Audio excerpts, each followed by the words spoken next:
In last class, we have studied about the discovery of electrons by J.J. Thomson. Sir J.J. Thomson ने क्या prove किया था? Existence of electrons. अब आते हैं डिस्कवरी ऑफ प्रोटॉन्स. अब हमें पता है कि जो एटम्स हैं they are neutral, right. Atom क्या है? न्यूट्रल है नेचर के अंदर. तो अगर वहाँ पे नेगेटिवली चार्ज स्पीशीज़ प्रेजेंट है, दैट इज़ इलेक्ट्रॉन अगर प्रेजेंट है, तो कोई पॉजिटिव चार्ज भी प्रेजेंट होगा, तभी एटम की न्यूट्रलिटी जो है वो पॉसिबल है, तभी कोई भी एटम जो है वो न्यूट्रल हो सकता है. ठीक है. तो उसी की डिस्कवरी के लिए यूगन गॉल्स्टेन एक जर्मन साइंटिस्ट थे, फिजिस्ट थे एक्चुअली ये. ठीक है. तो उन्होंने क्या ऑब्ज़र्व किया? ही यूज्ड ए क्रूक्स ट्यूब. क्रूक्स ट्यूब ज़्यादा डिफरेंस नहीं है, it is also like a discharge tube. इसके अंदर क्या है, जो हमारी कैथोड थी, कैथोड जो प्लेट थी, वहाँ पे हमने ऐसे दिखाया था ना, लाइक स्ट्रेट प्लेन प्लेट की तरह. यहाँ पे सर्कुलर प्लेट्स ले रखी हैं इन्होंने, और जो कैथोड है उसके अंदर छोटे छोटे छेद कर रखे हैं, दैट इज़ पोरस ले रखी है कैथोड प्लेट, परफोरेटेड कैथोड ले रखा है. ठीक है. And this is our anode. These has been attached with connected with a high voltage source, that is our battery, 10,000 volts. सो जो टर्मिनल पॉजिटिव टर्मिनल से कनेक्टेड है, जो प्लेट, उसको हम बोलेंगे एनोड. सो पॉजिटिव टर्मिनल से कनेक्टेड है उसको क्या बोलते हैं? एनोड. और जो हमारे नेगेटिव टर्मिनल से कनेक्टेड उसको हम बोलते हैं क्या? कैथोड. राइट. सो जैसे कि हमें पता है कि कैथोड रेज निकल रही थी यहाँ से टुवार्ड्स एनोड. तो यूगन गॉल्स्टेन ने क्या ऑब्ज़र्व किया कि कुछ बहुत ही डिम, बहुत ही कम इंटेंसिटी की रेडिएशंस निकल रही हैं. कहाँ से? एनोड की तरफ से भी. Some radiation also incident from anode as well towards cathode. And क्योंकि इसके अंदर क्या है, ये हमारे कैथोड से पास होकर निकल सकती है, क्योंकि इसके अंदर क्या है, छोटे छोटे छिद्र हैं, इट इज़ मेड परफोरेटेड. और वो जैसे ही एनोड के अपोजिट वॉल से टकराई तो वहाँ पे एक रेड कलर का फ्लोरेसेंस प्रोड्यूस होता है. When these radiations are striking to the opposite wall of anode, that is this one. Anode के अपोजिट वॉल कौन है? ये वाली है ट्यूब की. तो जैसे ही इस पर टकरा रही थी वहाँ पे एक रेड कलर का फ्लोरेसेंस क्रिएट हो रहा है, रेड फ्लोरेसेंस, रेड कलर की लाइट क्रिएट हो रही थी. That means these radiation must be positively charge because these are coming towards the negative terminal of the cathode. या फिर हम मैग्नेटिक फील्ड अप्लाई करके भी चेक जो है कंफर्म कर सकते हैं कि जो ये रेडिएशंस एमिट हो रही हैं, जो यहाँ पे इस वॉल पे स्ट्राइक कर रही हैं, दीज हैव पॉजिटिव चार्ज. अब इन रेडिएशन को क्या नाम दिया गया? Anode raise. क्योंकि ये रेडिएशन एनोड से निकल रही थी तो इसलिए इनको नाम क्या दिया गया? Anode rays. या फिर यूगन ने इनको नाम दिया था canal rays. But he named them canal rays. These radiation are also called as canal rays. Right. So इनकी डिस्कवरी हुई 1886 में, लेकिन 1907 में ये कंफर्म किया गया कि these radiation contains positively charged particles.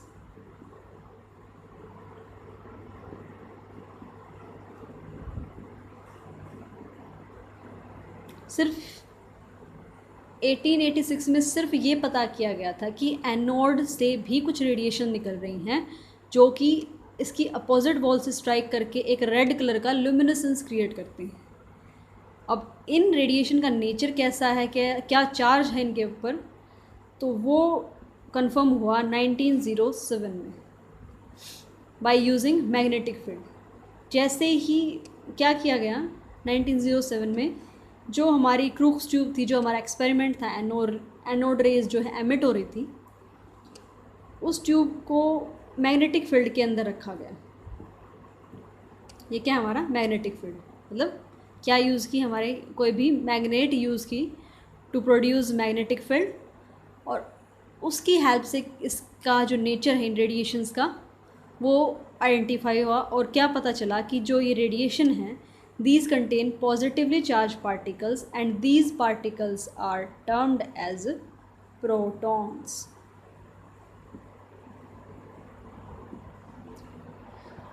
So anode raise और कैथोड रेज तो प्रोड्यूस हो गई, लेकिन ये रेज कैसे और कहाँ से प्रोड्यूस होती है? क्या ये मेटल इलेक्ट्रोड से प्रेजेंट हो रही है या फिर इसके अंदर जो गैस फिल्ड है इस डिस्चार्ज ट्यूब के अंदर, वो गैस डिसोशिएट होके आयनाइज हो रही है और उसमें से रेडिएशंस निकल रही हैं। सो लेट्स सी होता क्या है एक्चुअली। तो अब क्या क्वेश्चन एज होता है कि हाउ एंड वाई, कैसे और क्यों कैथोड रेज और एनोड रेज प्रोड्यूस होती हैं। जैसे हमने कहा था कि जो हमारी ये डिस्चार्ज ट्यूब है उसके अंदर एयर जो प्रेजेंट है वो लो प्रेशर में प्रेजेंट है, एयर का लो प्रेशर में क्रिएट किया था, कंप्लीट वैक्यूम क्रिएट नहीं हुआ था। तो इसके अंदर जो भी गैस फिल होती है वो गैस पहले क्या होगी, अपने एटम्स के अंदर डिसोशिएट होती है। फर्स्ट डिसोशिएटेड इनटू, डिसोशिएट का मतलब टूटना, so first dissociates into atoms and फिर ये जो एटम है ये आयनाइज होते हैं। आयनाइज का मतलब क्या हुआ, जो ये एटम है हमारा, इसमें से जो इलेक्ट्रॉन है नेगेटिवली चार्ज वो निकल जाता है और पॉजिटिव चार्ज रह जाता है। कैसे? हाइड्रोजन, जैसे हमारा एनोड रे एक्सपेरिमेंट था उसके अंदर हमने क्या लिया था, हाइड्रोजन गैस फिल की थी इस डिस्चार्ज ट्यूब के अंदर। In anode ray experiment we had filled hydrogen gas. So hydrogen molecular form में प्रेजेंट होती है, दैट इज़ H2। सो जैसे ही हम हाई इलेक्ट्रिक फील्ड इसको अप्लाई करेंगे, इलेक्ट्रिक करंट अप्लाई किया जाता है, तो क्या होगा, ये हाइड्रोजन किसके अंदर टूट जाएगा, हाइड्रोजन एटम्स के अंदर डिसोशिएट हो जाएगा। और फिर जो ये हाइड्रोजन का एटम है, क्योंकि इलेक्ट्रिसिटी तो कंटिन्यूसली फ्लो कर रही है, तो जैसे ही इलेक्ट्रिक करंट हम जो इसके ऊपर स्ट्राइक करेगा, ये H पॉजिटिव और ये तो पॉजिटिवली चार्ज इसके अंदर रह जाएगा, दैट इज़ प्रोटॉन रह जाते हैं, और नेगेटिवली चार्ज पार्टिकल इसके अंदर से निकल जाते हैं, दैट इज़ इलेक्ट्रॉन इसके अंदर से निकल जाते हैं। ठीक है, तो negatively charge particles and positively charge particles, that is hydrogen के केस में H पॉजिटिव आयन और 1 इलेक्ट्रॉन जो इस हाइड्रोजन एटम के अंदर से निकला। हाइड्रोजन एटम कैसा होता है, एक ओवरव्यू देखते हैं। इसके अंदर ये तो हो गया हमारा पॉजिटिव सेंटर जिसे हम बोलते हैं प्रोटॉन, और इसके अंदर इसके सराउंडिंग में प्रेजेंट होता है एक इलेक्ट्रॉन। जैसे ही इसके ऊपर इलेक्ट्रिक करंट पड़ता है, ये इलेक्ट्रॉन तो यहाँ से जंप कर जाता है और इसके अंदर से निकल जाता है, और बचता है क्या है यहाँ पे, सिर्फ पॉजिटिव सेंटर जिसे हम बोलते हैं प्रोटॉन। ठीक है, तो इन प्रोटॉन और इलेक्ट्रॉन की वजह से ही क्या प्रोड्यूस होती हैं, एनोड रेज और कैथोड रेज। क्लियर? तो एनोड रेज और कैथोड रेज कहाँ से निकली, जो इस डिस्चार्ज ट्यूब के अंदर गैस फिल्ड थी वो आयनाइज हुई। आयनाइज होने का मतलब आयंस के अंदर डिसोशिएट होना। पॉजिटिव चार्ज और नेगेटिव चार्ज जो किसी एटम के अंदर दोनों कंबाइंड फॉर्म में प्रेजेंट थे वो अलग अलग हो जाते हैं, जिसे हम बोलते हैं आयनाइजेशन।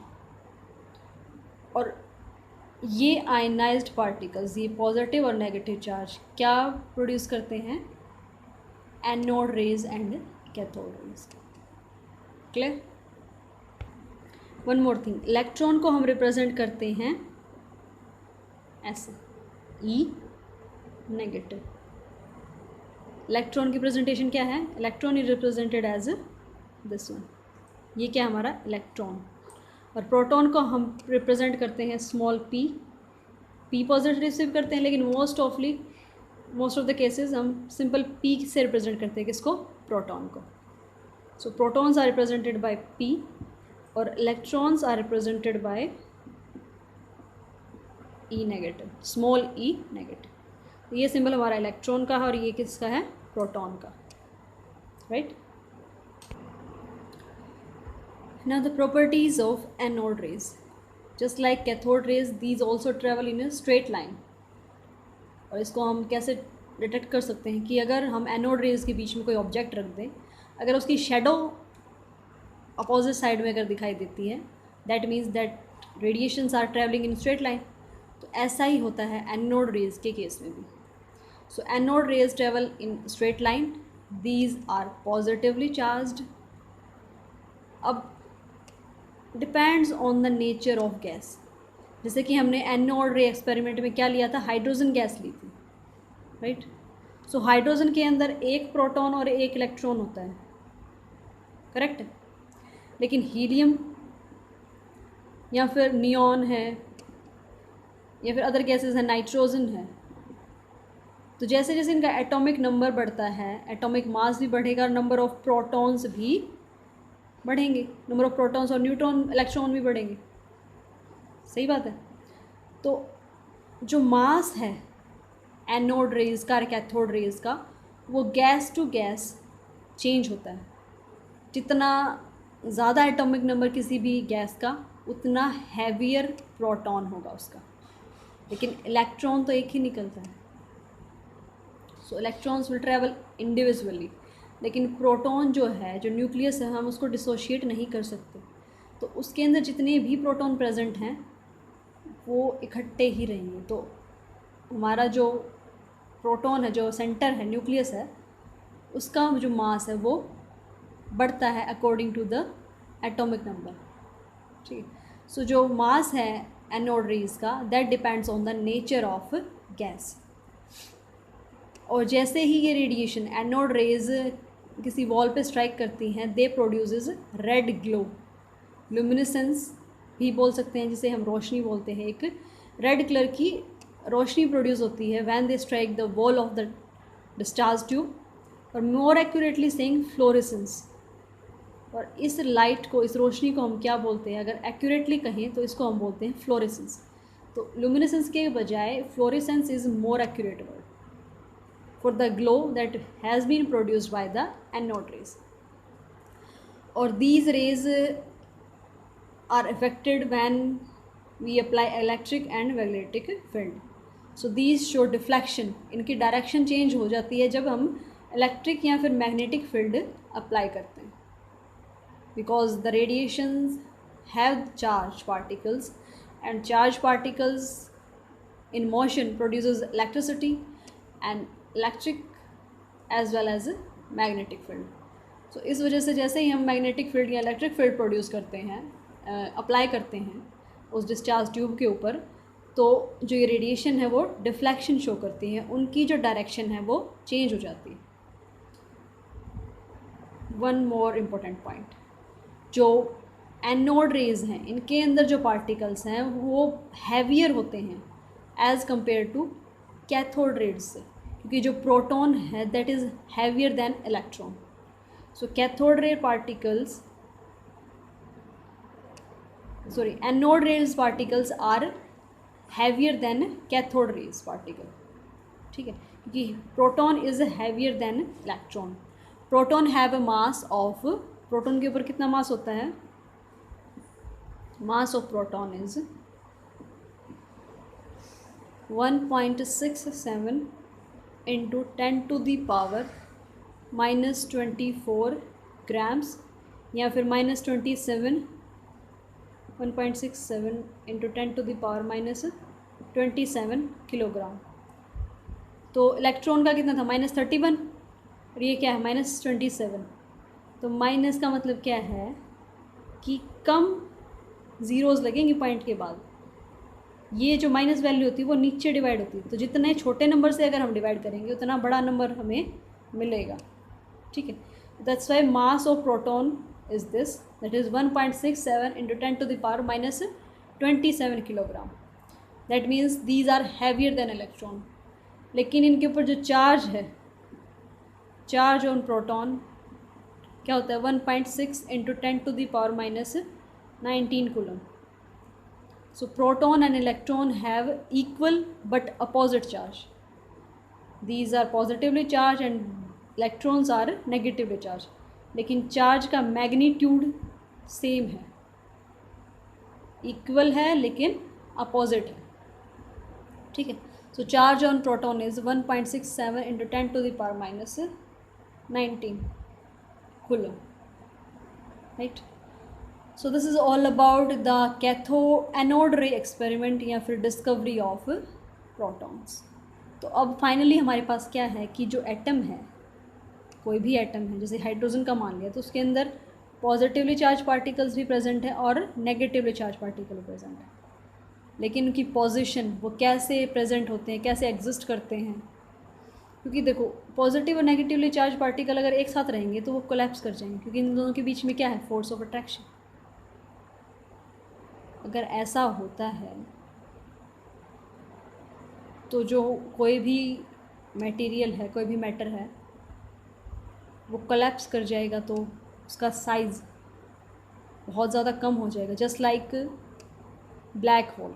ब्लैक होल के अंदर क्या होता है, यही होता है, जो नेगेटिव और पॉजिटिव चार्ज पार्टिकल है, जैसे जो मैटर है वो कोलैप्स कर जाता है. ठीक है. So forget about the black hole.